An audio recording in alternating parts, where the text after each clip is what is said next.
Ever jump into a lake at sunrise and immediately question every life decision that got you there? Well, that is how a triathlon morning starts.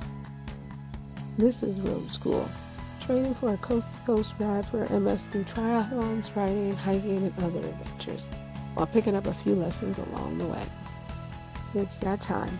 This journey supports Fight the U.S. for MS. If you want to support people living with MS, the donation link is below. Every mile and every dollar helps. And with that, it's time for the swim. Before the race actually started, they let people get into the water to kind of acclimate, which helped a lot. But it was still a pretty brisk wake-up call.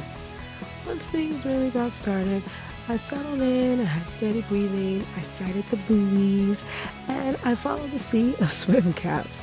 And most importantly, I did not panic, and I just kept moving forward. The pace landed around 2 minutes 50 seconds per 100, which is great considering my practice swim a few weeks ago. I was in a full sleeve wetsuit, and it was closer to 3 minutes and 20 seconds. Sleeveless, so the way to go. Then the bike.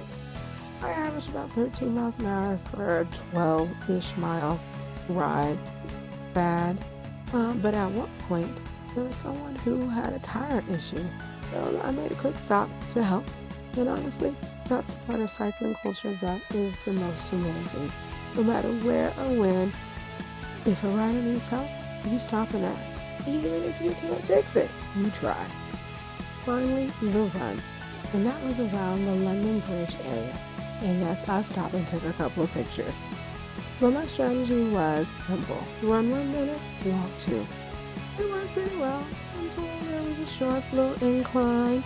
And I walked up that incline and I walked down that incline. Efficient? But honest? Absolutely. So the lesson this week. The journey is easier with people around you. Whether it's encouragement on the course or stopping to help someone, endurance sports are individual efforts built on community.